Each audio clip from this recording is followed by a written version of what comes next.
Agboville, chef-lieu de région de l'Agnébitiassa, dans le sud du pays. Korotumu Umukulsum Sawadogo est fille de paysan. Cette femme de 49 ans fabrique 24 produits à base de cacao. Depuis, Korotumu multiplie les expériences avec l'or brun. Enjeu important pour la Côte d'Ivoire qui en est le premier producteur mondial avec 40% du marché et représente 10% du PIB ivoirien et 40% des recettes d'exportation. Tout ce qui a trait au cacao et ses dérivés intéresse Korotumu. C'est dans ce jardin, non loin de sa maison, qu'elle bichonne ses plants de cacao, des pépinières de cacaoyers bio qu'elle revend aux planteurs. D'autres me négocient 75, 100 francs, je donne parce que comme j'ai fait, c'est l'expérience toujours. La cinquantenaire va au-delà de la culture du cacao. Elle fait de la transformation depuis maintenant 2 ans, après une formation de base auprès d'un chocolatier en 2019. On fait le beurre de cacao, qui est premier. On prend la pâte obtenue pour faire un peu de savon. On sèche la pâte pour faire le sombara, ce qu'on appelle la masse. Il est non gras. On a enlevé le beurre et puis on a commis. Donc ça peut aider les diabétiques. Les recettes de Dame Sawadogo attirent la curiosité d'autres femmes qui viennent apprendre à faire le caramel de cacao au jem-jem, spécialité de Korotumu. Et c'est dans cette bonne ambiance que ces femmes se mettent à la tâche en couvrant des loges, celles auprès de qui elles sont venues acquérir le savoir en matière de caramélisation du cacao. Cette activité permet à de nombreuses femmes de la ville d'Agboville de se prendre en charge, en clé, d'être autonomes. L'entrepreneuriat féminin en plein essor de la région de l'Agnébitiassa. Korotumu Sawadogo, quant à elle, reçoit déjà ses commandes. Je vais vers le magasin pour aller expliquer. D'accord, on chasse à toi. Merci. Que Dieu t'accompagne.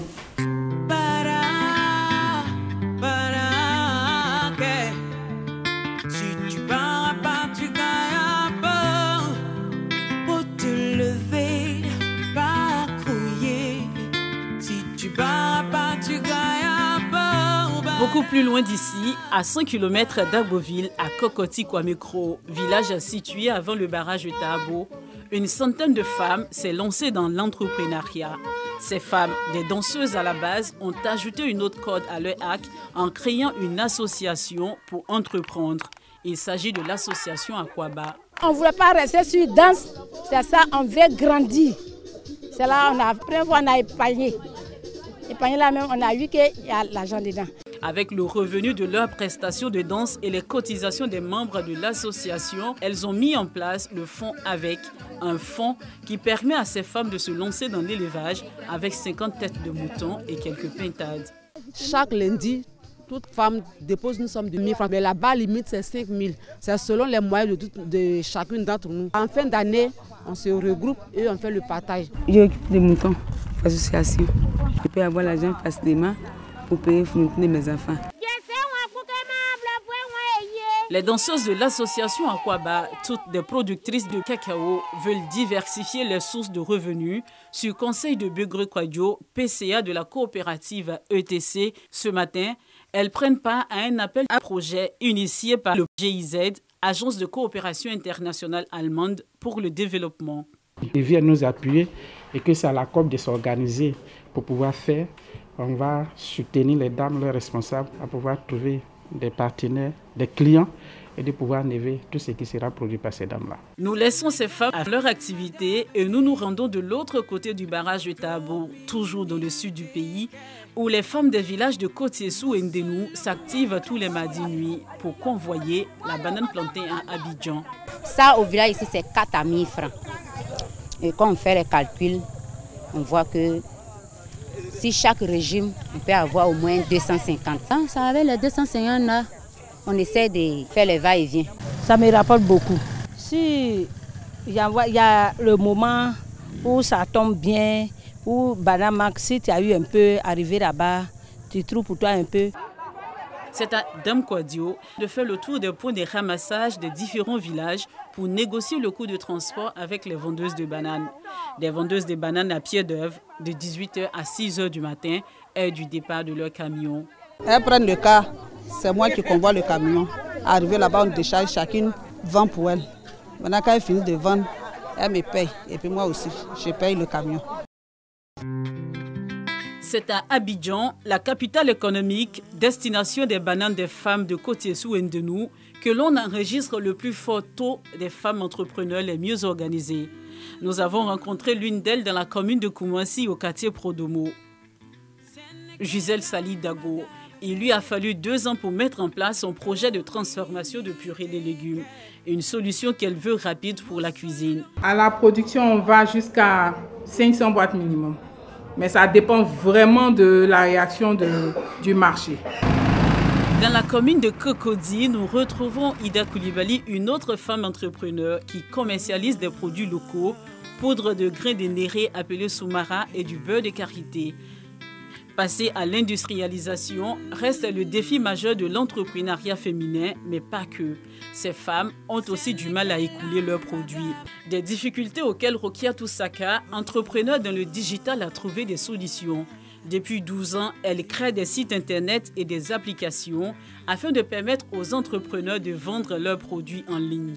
Ce qui lui a valu cette année de décrocher le prix d'excellence de la meilleure initiative féminine du numérique. Nous avons des applications de paiement en ligne que les entrepreneurs utilisent pour vendre en ligne par mobile money dans plusieurs pays. J'ai également mis en place un incubateur pour aider et former les femmes parce que je suis convaincue que le digital et Internet est une réelle opportunité pour les femmes.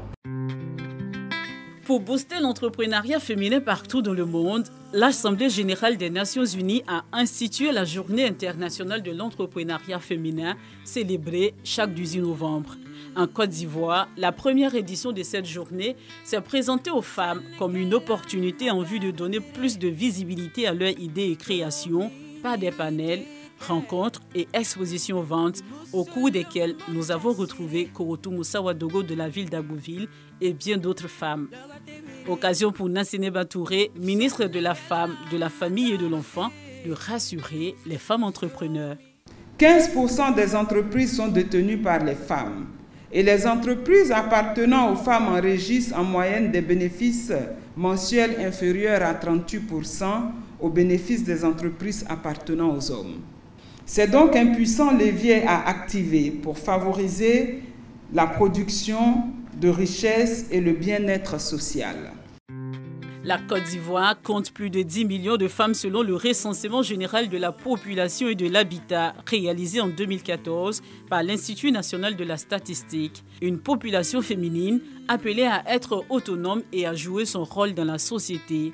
Elles sont nombreuses en Côte d'Ivoire, ces femmes entrepreneurs. Elles sont plus présentes dans l'agro-transformation avec 51%, 33% dans le commerce et 4% dans le BTP et la technologie. Le constat est clair, les femmes entrepreneurs ivoiriennes sont beaucoup plus dans le secteur informel. 64% de celles qui sont dans le formel ont vu leur entreprise fermer depuis la crise sanitaire liée à la maladie à coronavirus. Mais l'environnement reste tout de même favorable pour l'entrepreneuriat féminin dans un monde en pleine mutation vers l'égalité des sexes et le libre-échange. Les femmes disposent également de l'appui des organismes internationaux et nationaux tels que le Fonds Femmes et Développement, logé au sein du ministère de la Femme, de la Famille et de l'Enfant, et du FAFSI, Fonds d'appui aux femmes de Côte d'Ivoire, initié par la première dame Dominique Ouattara. À ce jour, 260 000 femmes sont impactées par le FAFSI en 9 ans d'existence.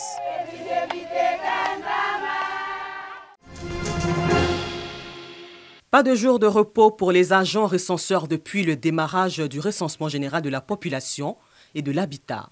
Ce dimanche 13h, Jean Kofi, agent recenseur, a rendez-vous avec un ménage aux 2 plateaux dans la commune de Cocody. Il y est pour la collecte d'informations. Il y a de cela 1 semaine que j'étais là pour la numérotation et je lui avais dit que j'allais repasser.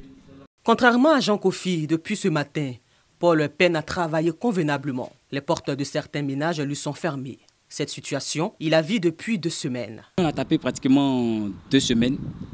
Disons aujourd'hui, on a recensé seulement 50 personnes.